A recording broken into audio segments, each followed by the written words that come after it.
안녕하세요. 취분남입니다. 2월 28일 해외 축구 분석 시작하겠습니다. 잉글랜드 FA컵 블랙번 대 뉴캐슬. 블랙번은 워낙 원정에서 약하고 특히 공간을 커버하는 데 어려움이 있다는 점은 감안해야 합니다. 이미 리그에서 두 번째로 높은 실점 기록을 가지고 있는 팀이라서 뉴캐슬이 몰아치는 상황에서의 수비력을 확신하기 어려운 것도 사실이기는 한 상태입니다. 뉴캐슬의 이삭 같은 경우는 어려운 상황에서도 골을 넣어주는 능력 자체는 매우 뛰어난 편입니다.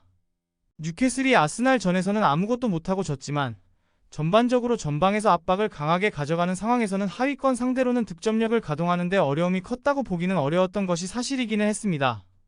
물론 압박이 풀리거나 하는 상황에서는 수비력이 상당히 어려움에 처하는 것은 사실이지만 스몰지치만 막아내면 블랙번의 공격력이 아주 확실한 모습을 보여주는 면모는 아닙니다.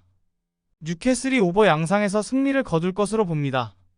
일단 두 팀이 모두 수비적으로 공간을 커버하는 데에는 약점을 어느 정도 가지고 있는 팀이라고 할 수 있고, 물론 전반적인 전력이나 전방 압박의 질, 어려운 상황에서도 골을 넣어주는 공격수의 능력에서는 뉴캐슬이 앞선다고 할 수 있습니다. 본머스 대 레스터시티. 본머스는 최근 레스터를 상대로는 3연승을 기록하면서 상성에서 굉장히 좋은 모습을 보여주고 있는 상황입니다. 일단 강하게 압박을 가하는 특성이 있어서 레스터의 빌드업을 1차적으로 방해하는 데 능한 전력이라고 할 수 있고, 비슷하게 플레이를 하는 맨시티에게는 압박이 풀리는 상황에서의 수비 능력이 족족 공략을 당하는 분위기이기는 하지만 레스터와 맨시티의 전력은 기본적으로 다르다고 봐야 합니다. 레스터는 지난 경기에서 리즈에게 패했습니다. 결국 리즈같이 강하게 플레이를 하는 특성을 지닌 팀을 상대로는 빌드업 상황에서의 난조가 있을 수 있다는 것을 증명한 셈인데, 듀스버리올 윙크스가 모두 경합 상황이나 탈압박 능력에서 문제를 드러내는 경우가 잦은 편이라서 이 부분에서 체급 차이를 느끼는 상황이 많다고 볼 여지가 있습니다. 본머스가 유리한 상황으로 볼 여지가 큽니다. 일단 본머스가 압박을 강하게 가져가는 상황에서 레스터를 잘 상대하는 상황이 봉인 것이 중요할 것입니다. 레스터가 리즈같이 강하게 압박하는 상대에게 패하는 등 중원에서의 약점이 명확하게 체급을 안 가리는 모습을 보여주는 것은 아니었습니다. 루턴타운 대 맨체스터시티.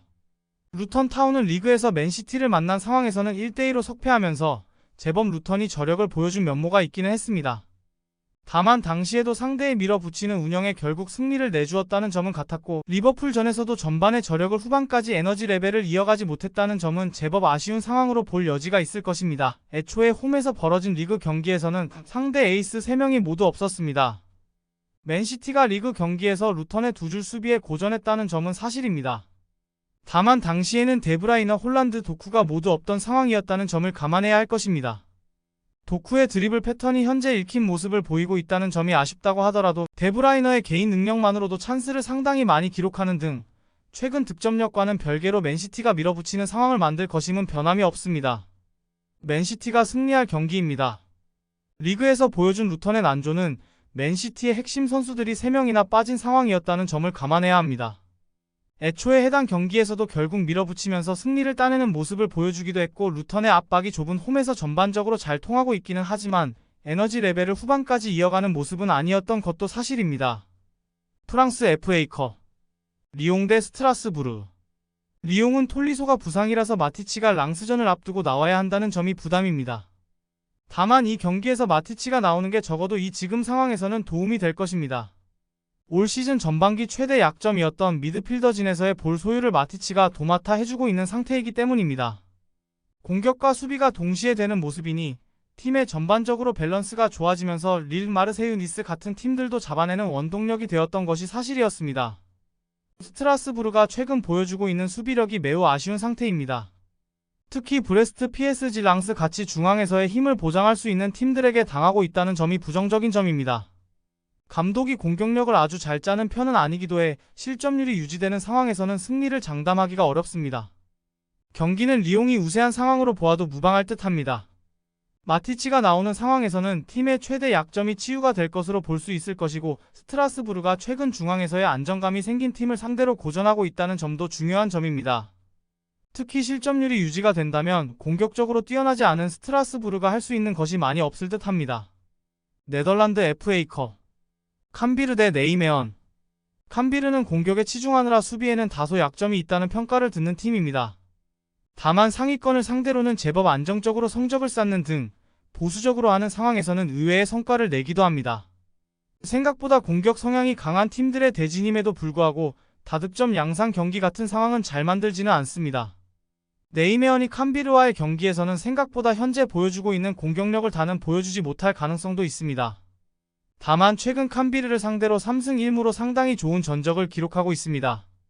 올 시즌 원정에서 하위권 상대로 발목을 잡히는 양상이 어느 정도 있는 전력이기는 하지만 기본적으로는 전력의 차이를 벌리고 있는 모습입니다. 두 팀이 공격적으로 상당히 인상적인 면모를 보여주는 팀이라는 점은 사실입니다. 다만 이 두 팀이 생각보다 골을 넣지 못하는 대진이기도 하고 캄비르가 올 시즌 리그 상위권을 상대로 못하고 있다고 하기는 어려운 상태입니다. 어느 번은 추천하기 어려울 것이고 이 대진에서 최근 네이메언이 이득을 상당히 챙기고 있다는 점을 생각해서 네이메언의 승리를 기대하는 것이 최우선입니다. 스페인 코파델레이 레알 소시에다드 대 마요르카. 소시에다드는 마요르카를 상대로 11번의 매치에서 패배가 없는 전력입니다. 물론 마요르카의 5백을 아주 잘 공략하는 모습은 보여주지 못하고 있는 것은 사실입니다. 최근 2대1로 이긴 경기도 공격진들의 집단 부진으로 인해서 세트피스 상황에서의 득점으로 겨우 승점 3점을 챙긴 케이스였습니다. 그나마 쿠보가 온더볼 상황에서 상대 수비를 공략하는 것은 가능해서 전반적으로 득점력에서는 조금 나은 편입니다. 마요르카가 원정에서는 많이 약한 모습을 보여주는 것이 사실입니다. 특히 7위 이상의 팀을 상대로는 전패를 기록하는 등 체급 차이를 잘 극복하고 있는 모습은 아닙니다. 그래도 소시에다드를 상대로 실점의 커버는 되고 있는 분위기라고 하지만 결국 한 골 싸움에서 정교함을 보여주기는 어렵다는 점이 불리한 상황을 만드는 것으로 볼 수 있을 것입니다. 그나마 프라트가 코파델레이에서는 활약하고 있는 것은 긍정적입니다. 경기는 소시에다드가 이기기는 할 것입니다. 물론 언더 양상에서 승리를 거둘 가능성이 높을 것으로 보입니다. 쿠보의 활약이나 전반적인 체급으로 마요르카를 밀어붙이는 모습은 보여주고 있지만 역시 최근 공격진들의 활약과 그동안 마요르카를 아주 잘 공략하는 모습은 아니었다는 것을 감안해야 할 것입니다. 그래도 마요르카의 반전을 기대하기에는 리그에서 상위권을 상대로 원정에서 보여주는 것이 너무 적습니다. 마지막으로 오늘의 추천 조합입니다. 영상 재밌게 보셨다면 구독, 좋아요, 알람 설정 부탁드립니다. 더 자세한 정보를 원하신다면 고정 댓글란 가족방 입장해 주시면 안내 도와드리겠습니다.